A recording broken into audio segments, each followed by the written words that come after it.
Baik, selamat sore, shalom, salam sejahtera untuk kita semua. Ya, baik, terima kasih untuk kehadiran rekan-rekan, Bapak Ibu, Dewan Guru SD Negeri 7 Kabupaten Solo. Pada kesempatan kali ini, saya Ibu Dimara akan melakukan diseminasi terkait pembelajaran diferensiasi sebagai tugas dari pendidikan guru penggerak, bahwa kami selaku calon guru penggerak harus membagikan pengalaman maupun pengalaman terkait apa itu pembelajaran diferensiasi. Jadi ini merupakan pemahaman yang baru bagi kita Bapak Ibu dan bisa kita implementasikan dalam kelas kita masing-masing. Nah, kita akan mengetahui apa itu pembelajaran diferensiasi. Namun sebelumnya saya mau bertanya, mungkin dari Bapak Ibu pernah mendengar apa itu pembelajaran diferensiasi? Ada yang pernah tahu kah? Diferensiasi itu terkait dengan perbedaan. Iya, terima kasih Bu Indri.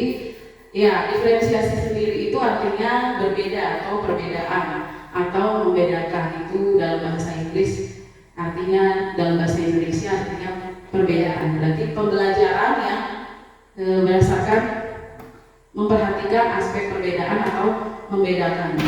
Membedakan apa?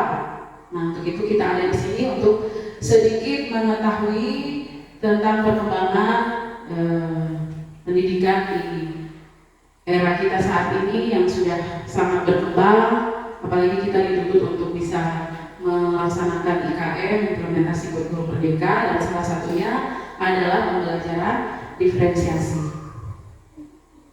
Ya, ini Bapak Ibu adalah definisi dari pembelajaran diferensiasi, yaitu usaha untuk menyesuaikan proses pembelajaran di kelas untuk memenuhi kebutuhan belajar individu setiap murid. Itu menurut Tomlinson tahun 2000. Jadi pembelajaran berdiferensiasi ini merupakan usaha untuk menyesuaikan proses pembelajaran di kelas dan memenuhi kebutuhan belajar individu setiap murid. Jadi Bapak Ibu, kita ada di kelas 3 misalnya. Tidak semua kita punya anak punya cara belajar itu sama, punya minat belajar itu sama. Ada yang suka matematika, ada yang dia kuat di seni atau menggambar dan lain-lain. Nah, inilah kondisi di kelas kita yang mengharuskan kita untuk melakukan proses diferensiasi supaya pembelajaran ini bisa bermakna bagi anak-anak kita dengan cara belajar mereka yang berbeda-beda. Jadi proses diferensiasi ini harus mulai dilakukan oleh kita agar bermanfaat gitu pembelajaran yang kita berikan. Karena kita melihat anak-anak kita ada yang bosan kok, karena mungkin strategi yang kita gunakan cuma satu cara, mungkin dengan ceramah saja kan, menjelaskan saja. Kita jarang, mari anak-anak kita nonton video atau ibu mau cerita tentang dongeng. Nah, itu yang terjadi sehingga anak-anak bosan lagi. Kita mencatat lagi, dengarkan ibu cerita lagi. Ini adalah sesuatu strategi untuk membuat pembelajaran itu lebih bermakna dan memenuhi kebutuhan setiap individu yang berbeda-beda. Kita harus melakukan pemetaan kebutuhan murid. Pemetaan kebutuhan murid dapat dilakukan berdasarkan tingkat kesiapan murid yang bertujuan memodifikasi tingkat kesulitan pada bahan pembelajaran. Ada yang namanya tingkat kesiapan murid. Kemudian yang kedua ada minat murid. Kemudian ada juga yang namanya profil belajar murid. Nah, ini kita perlu tahu profil belajar murid supaya kita bisa memberikan kesempatan kepada murid agar bisa belajar sesuai dengan gaya berpikir dan gaya belajar. Nah, jadi pemetaan kebutuhan belajar murid itu bisa kita lihat dari yang pertama kesiapan belajar, kemudian minat belajar dan profil belajar murid. Jadi kesiapan belajar ini bisa didefinisikan yaitu di mana siswa berada dalam hal pemahaman dan keterampilan. Jadi kita bisa melakukan diferensiasi pembelajaran berdasarkan tingkat kesiapan belajar sehingga mengharuskan guru untuk menilai pengetahuan awal dan menentukan apa yang telah murid ketahui dan di mana dia berada.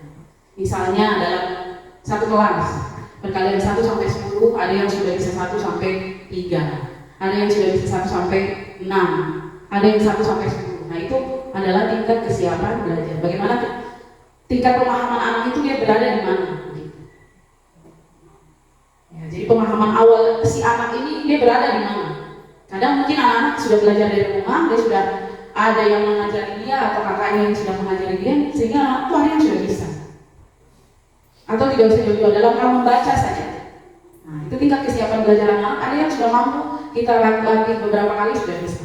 Tapi ada anak-anak yang sedang, yang perlu beberapa kali diajar baru dia bisa. Tapi ada juga anak yang sama sekali tidak punya apa-apa, tidak memahami apa-apa. Jadi itu bisa kita kategorikan dengan tingkat pemahamannya masih rendah. Nah, inilah kesiapan belajar murid. Jadi kesiapan belajar sekali lagi adalah di mana murid atau siswa itu berada dalam hal pemahaman atau keterampilan. Dalam hal keterampilan misalnya anak di daerah sini mereka kalau kita ajak berkebun, kasih bersih rumput itu bersih bagus.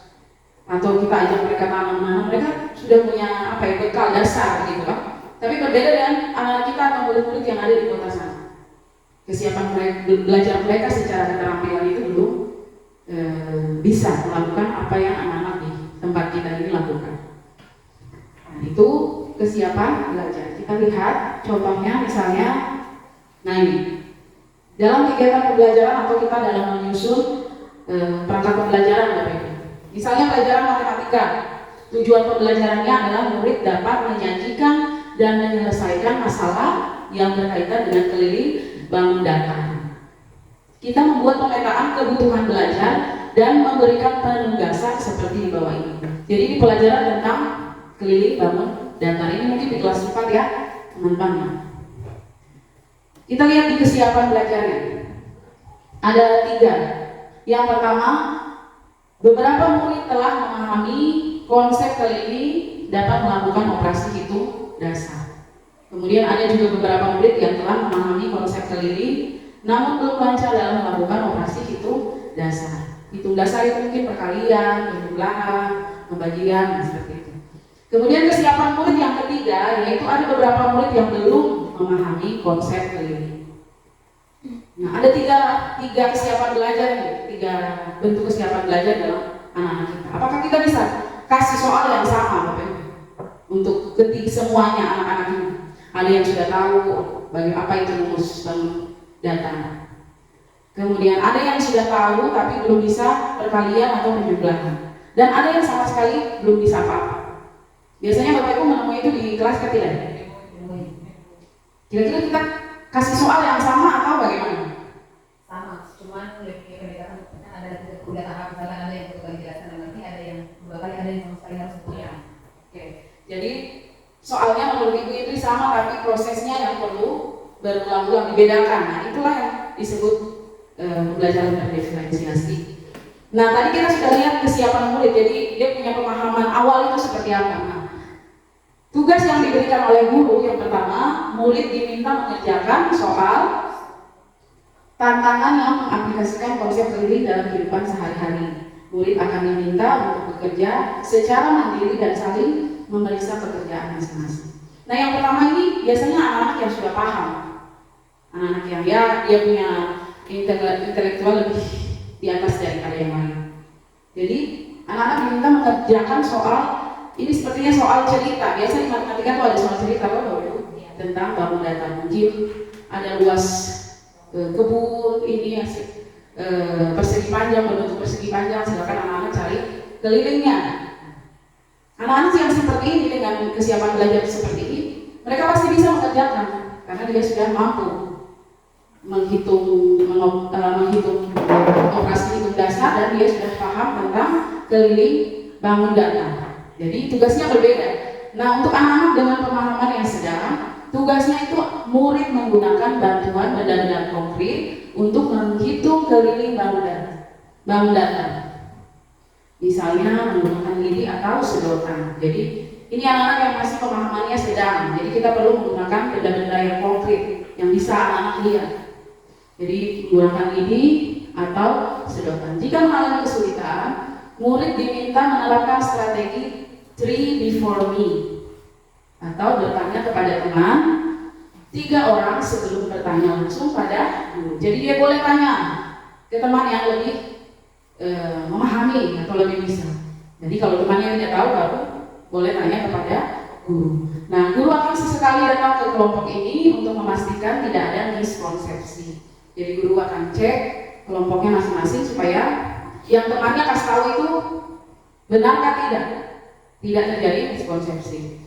Nah, yang ketiga, kesiapan belajar yang paling rendah, yaitu anak-anak belum sama sekali memahami konsep cleaning. Maka tugasnya yaitu mendapatkan pembelajaran eksplisit tentang konsep cleaning. Guru akan memberikan yang lebih banyak dalam proses ini, atau guru memberikan contoh. Jadi ada yang anak-anak yang tahu sudah bisa kerja, mereka lepas mereka sendiri kerja. Ada anak-anak yang sudah kita lihat 1 kali 2 kali. Ada anak-anak yang perlu kita berikan perhatian lebih. Jadi itulah diferensiasi pembelajaran berdasarkan kebutuhan atau kesiapan belajar murid atau readiness. Jadi sesekali juga Bapak Ibu kalau boleh bikin kelompok. Jadi kelompok belajar itu penting supaya kita tahu, oh anak ini kemampuan di mana, anak ini sedang, anak ini sudah bisa, supaya ibu tidak setengah mati, Bapak Ibu tidak mengajar secara umum, tapi mana yang perlu perhatian khusus, mana yang biasa saja, mana yang sudah bisa, yang ini kelompok ini sudah bisa sendiri. Jadi itu Bapak Ibu yang dimaksud dengan kesiapan belajar. Nah, yang berikut tadi ada minat muridnya. Ini kita perlu mengetahui supaya kita membantu murid menyadari adanya kecocokan antara sekolah dan keinginan mereka untuk belajar. Jadi kalau kita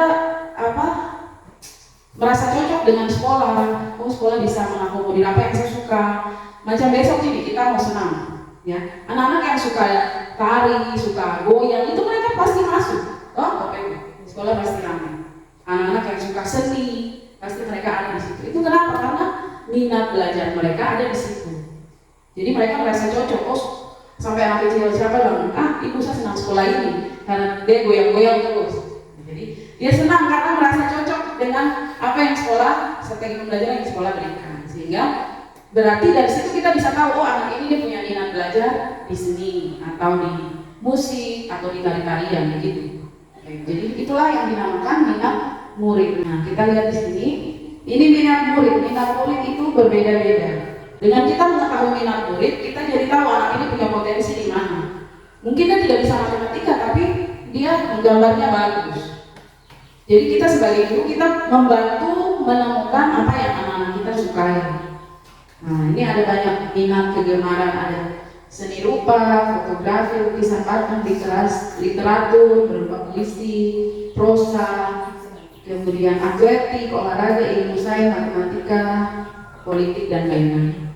Nah, ada anak-anak kita yang laki-laki, dia tidak terlalu suka olahraga, tapi ketika satu waktu saya bilang, coba aku pantun, karena teman-temannya bilang, ibu anak ini dia suka pantun itu kan literatur, nah, ternyata bagus. Dan dalam waktu beberapa detik saja dia bisa merangkai sebuah pantun yang kita orang dewasa saja belum tentu. Jadi itu bisa disebut juga dengan minat murid. Ini ada contoh kasus, kita baca. Ibu Zainab ingin mengajarkan murid-muridnya keterampilan membuat tulisan teks prosedur. Ia kemudian melihat pada catatan yang dimilikinya.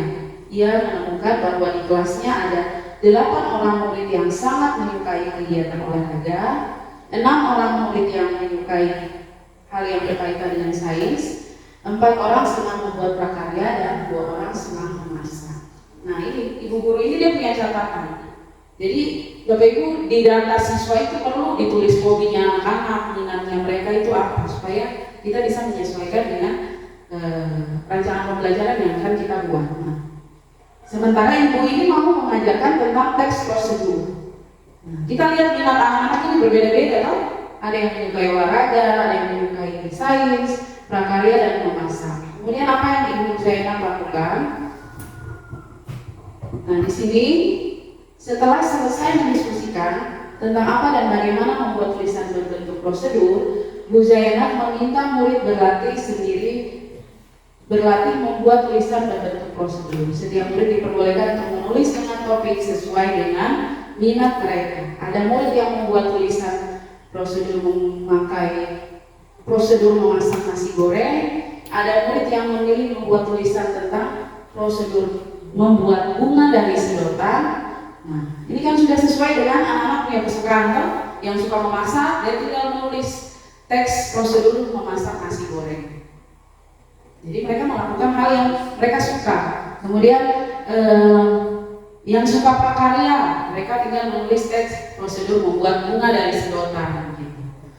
Jadi hasilnya sama Bapak Ibu, tapi caranya berbeda atau proses yang anak-anak lakukan itu berbeda. Tapi sesuai dengan minat murid atau apa yang mereka sukai. Nah, yang ketiga Bapak Ibu, kita bisa membuat pemetaan itu berdasarkan profil belajar murid. Tadi ada kesiapan, minat, dan profil belajar murid. Nah, ini bertujuan tadi untuk memberikan kesempatan kepada murid belajar sesuai dengan gaya berpikir dan gaya belajar. Apa itu profil belajar murid? Ya, Bapak Ibu kita lihat. Nah, ini profil belajar murid atau learning profile. Profil belajar mengacu pada cara-cara bagaimana kita sebagai individu paling baik belajar. Tujuan dari memperhatikan kebutuhan belajar murid berdasarkan profil belajar adalah untuk memberikan kesempatan kepada murid untuk belajar secara alami dan efisien. Apa saja misalnya? Nah, ini ada auditory. Jadi belajar dengan mendengarkan. Terus visual, belajar dengan melihat. Dan kinestetik, belajar sambil melakukan. Nah, itu profil belajar ada 3 ya Bapak Ibu.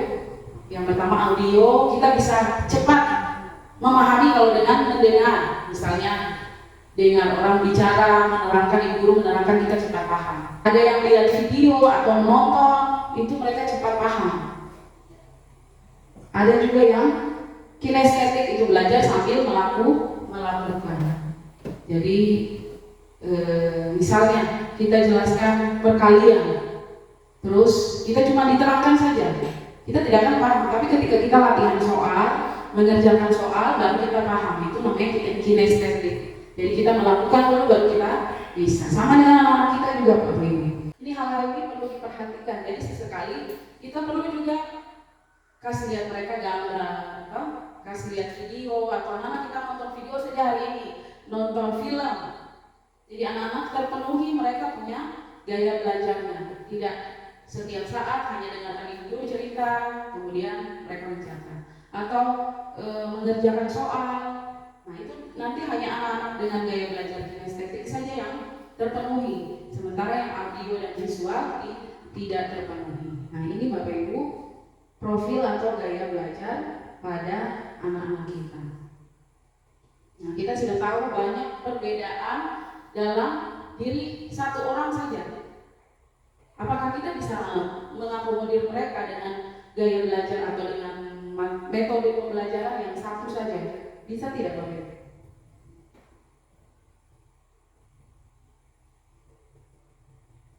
Apakah sudah cukup kita mengajar di kelas? Jangan-jangan saya punya anak yang suka seni tidak terpenuhi karena di kelas kita cuma mengajar menulis. Jangan-jangan saya punya anak ada yang punya minat atau bakat di bidang masak, tapi guru tidak tahu itu, bahkan dia sendiri tidak tahu itu, jadi tidak dikembangkan. Nah, itulah tugas kita sebagai guru untuk bisa memahami kebutuhan belajar setiap murid kita. Kebutuhan belajar tadi ada 3, yang pertama kesiapan belajar, yang kedua minat belajar, yang ketiga profil belajar. Sekarang tugas guru itu sudah tahu itu apa yang akan kita lakukan Bapak Ibu? Ya, kita harus melakukan pembelajaran berdiferensiasi. Strategi mendiferensiasi pembelajaran yang pertama ada diferensiasi konten. Apa itu konten? Teman-teman suka bikin konten kan tidak? Ya, konten itu seperti materi. Ya, di sini dalam hal ini materi pengetahuan, konsep dan keterampilan yang perlu dipelajari murid berdasarkan kurikulum. Kita perlu menyesuaikan cara bagaimana murid kita bisa mengakses konten tersebut sesuai dengan kebutuhan belajar mereka, namun bukan mengubah atau menurunkan standar kurikulum. Jadi diferensiasi konten kita bisa lakukan dengan menyiapkan materi ajar yang beragam. Ada poster atau video itu buat anak-anak yang gaya belajarnya tadi apa Bu? Iya, visual. Jadi ada juga audio, mendengarkan. Itu buat anak-anak yang gaya belajarnya audio. Kemudian kita juga bisa memberikan teks yang lebih mudah dibaca kepada siswa yang memang masih mengalami kesulitan memahami konsep. Kemudian kita bisa membaca materi menjadi bagian-bagian kecil sehingga lebih mudah dipahami oleh murid yang masih kesulitan. Kemudian membuat kosakata kunci dan definisinya. Kadang dalam bacaan Bapak Ibu itu ada kata-kata yang anak-anak tidak pahami, kata-kata yang sulit gitu. Jadi Bapak Ibu perlu melihat itu dan harus tahu, cari tahu apa artinya dan bisa menjelaskan definisinya kepada anak-anak kita. Jadi itu yang disebut mendiferensiasikan konten. Di sini yang kedua, diferensiasi proses adalah prosesnya yang berbeda. Anak-anak bisa kerja di dalam ruangan, misalnya kemarin kita belajar IPAS tentang bunga, anak-anak boleh keluar ruangan untuk melihat bunga secara langsung, atau ada yang boleh di dalam kelas bekerja secara kelompok. Nah itu kan prosesnya yang berbeda, tapi penilaiannya sama. Ada anak-anak yang rendah sekali atau masih kesulitan, berarti Bapak Ibu yang harus memperhatikan mereka, memberikan perhatian secara intensif, secara khusus. Jadi itu perbedaan secara proses atau diferensiasi proses. Kemudian yang ketiga adalah produk. Diferensiasi produk itu adalah hasil dari pekerjaan yang anak-anak kita hasilkan. Kalau tadi materinya sudah berbeda, berdiferensiasi, prosesnya juga sudah berdiferensiasi, pasti hasilnya atau produknya juga berbeda. Ya, jadi produk di sini adalah bukti yang menunjukkan apa yang telah murid pahami. Jadi di sini dijelaskan diferensiasi produk dapat dilakukan dengan murid yang memerlukan bimbingan dapat menjawab pertanyaan mengenai konten inti materi. Yang cukup mahir atau yang sudah mampu pemahamannya sudah tinggi, anak-anak itu bisa membuat presentasi yang menjelaskan penyelesaian masalah sederhana. Dan bagi peserta yang sudah sangat mahir dapat membuat sebuah inovasi atau menelaah permasalahan yang lebih kompleks. Jadi memberikan murid pilihan-pilihan untuk menunjukkan pemahaman lewat tulisan, lewat diagram, lewat demonstrasi, dan lewat gambar. Jadi seperti yang saya sudah pernah coba rancangkan MPP-nya pembelajaran berdiferensiasi. Jadi ada anak-anak yang nanti bisa menggambarkan bunga, itu sesuai dengan minat belajar mereka. Anak-anak yang bisa menggambar atau memiliki minat belajar kesenian, itu mereka disuruh menggambar bunga. Kemudian anak-anak yang sudah lebih memahami, mereka bisa mempresentasikan apa yang mereka lihat, membuat suatu dokumen atau sebuah rangkuman tentang apa itu bunga. Nah, kemudian anak-anak yang masih rendah di bawah pemahamannya masih rendah, kita cukup memberikan pertanyaan yang memandu mereka untuk berpikir, menjawab pertanyaan itu. Jadi itu produk yang nanti dihasilkan. Sesuatu yang dihasilkan itu juga berbeda. Nah, jadi ada 3 strategi mendiferensiasikan pembelajaran. Bapak Ibu, yang pertama tadi apa? Diferensiasi konten. Nah, yang kedua diferensiasi proses dan produk. Nah, ini yang harus ada dalam rancangan pembelajaran yang kita buat ketika kita mau membuat pembelajaran berdiferensiasi. Jadi itu Bapak Ibu, kira-kira sampai sini bisa paham teman-teman? Jadi makanya kadang mereka sampaikan guru dengan implementasi kurikulum belajar itu bawa segala macam, bawa speaker,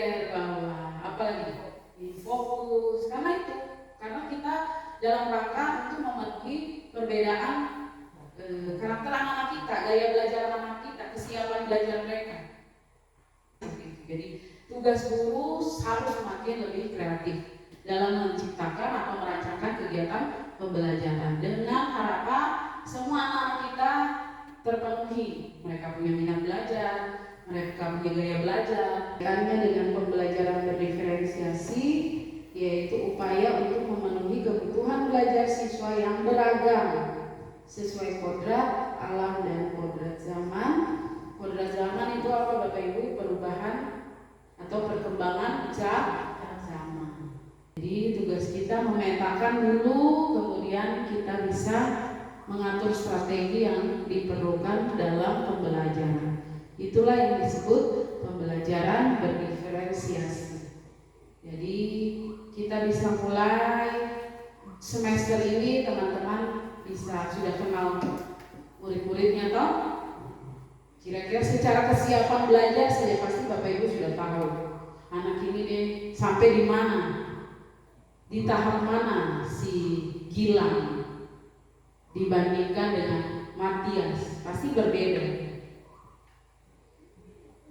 Secara profil gaya belajar juga. Jadi setelah kita mengetahui karakter yang berbeda-beda, pasti guru juga harus punya cara yang banyak juga untuk mengajar atau proses yang berdiferensiasi, pembelajaran yang berdiferensiasi secara konten atau materinya. Materinya pelajarannya tetap sama nih, misalnya bunga. Tapi ada anak-anak yang disuruh nonton video tentang bunga, ada anak-anak yang disuruh lihat bunganya langsung, kemudian mungkin dibedahkan, dilihat oh ini yang namanya putih, ini yang namanya bedang sari, ini kelopak. Nah ada anak-anak yang sudah, ya dia pasti sudah bisa, mungkin disuruh merangkum seperti itu, disuruh baca kemudian merangkum. Jadi semua terpenuhi, mereka punya kebutuhan belajar. Sesekali teman-teman boleh lakukan itu 1 bulan sekali, ya. Karena kita kalau video saya rasa kita bisa download atau kalau pagi mungkin jaringan bagus bisa buka di YouTube, pasti mereka senang begitu. Atau prosesnya kita bisa ajak berkelompok atau ajak bermain atau ajak keluar, sehingga ada sesuatu yang berbeda di kegiatan pembelajaran kita, tidak hanya di dalam kelas.